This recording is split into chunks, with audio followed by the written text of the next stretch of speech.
Good evening and welcome to CBRUK's first news update, bringing you the abortion headlines that mainstream media should. The headlines this evening. Last week, Corona overtakes daily abortion death toll. UK approves unsafe home abortions despite no vote. BPAS launches a legal abortion pill postage service after Stormont blocks abortion in Northern Ireland.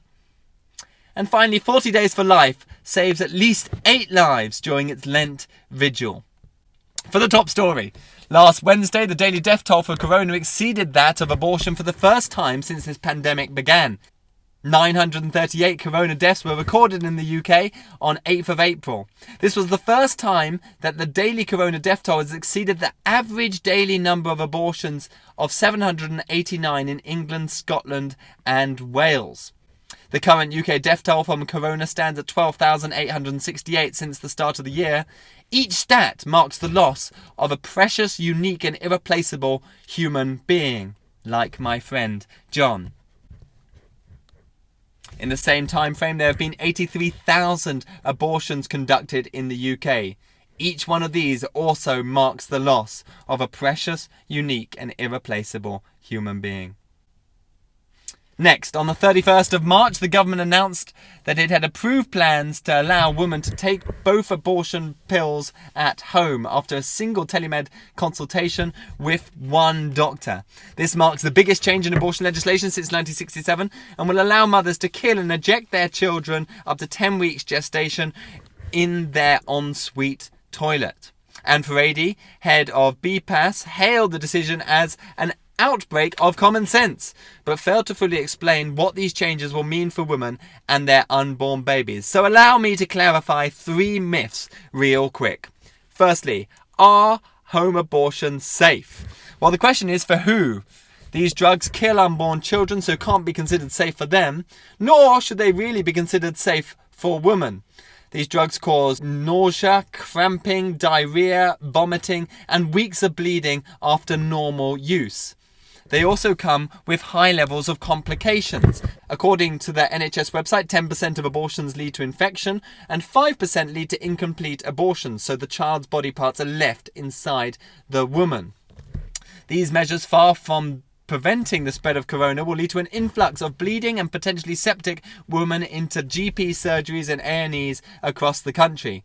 These new measures also have no way of making sure that women are actually 10 weeks gestation, whereas they could plausibly be at 12 or 14 without an ultrasound check beforehand. Nor can these measures prevent these abortion pills from falling into the wrong hands of coercive partners or pimps. Make no mistake, these measures are not about safety, they are about ideology. Secondly, are these services only for extreme cases? The short answer is no. The 1967 Abortion Act permits abortion if it is deemed in the risk of not just the physical but mental health of the woman. Yearly, 98% of abortions are conducted on these grounds. The piggybacking of corona to introduce home abortions follows a clear desire from abortion providers and their allies at the RCOG to make abortion as easy, as unscrutinized and as normal as possible. After corona, we can only expect them to be making this case. Thirdly, are these measures only temporary?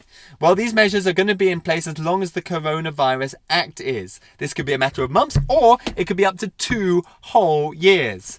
In that time, we can predict 260,000 home abortions taking place, with 53,000 complications of infection and 13,300 incomplete abortions requiring a second dose of drugs or a surgical abortion to finish the job.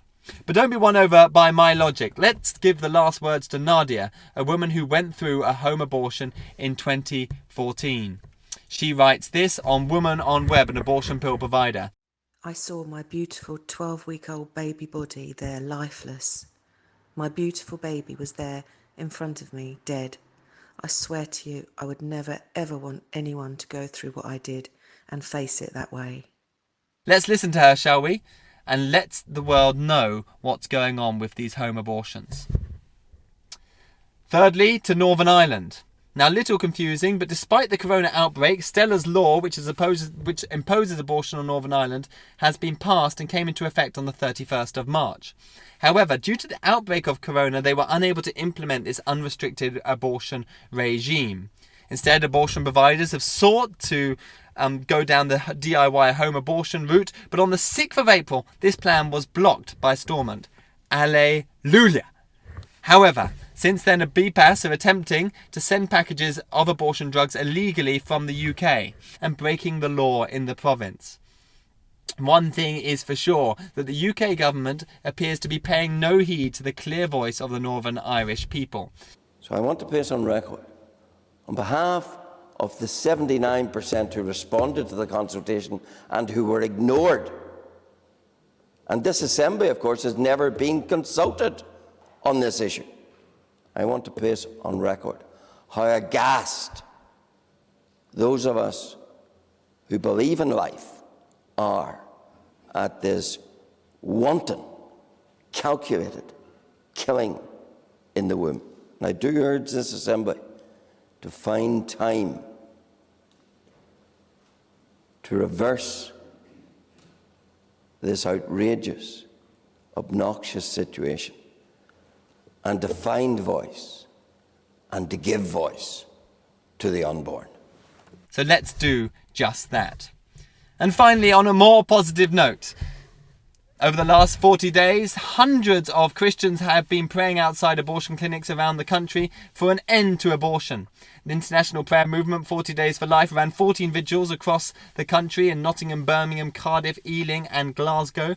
Despite the corona outbreak, they've seen at least 8 lives change, including 2 at Ealing, where a buffer zone prevents them from gaining close access to the clinic.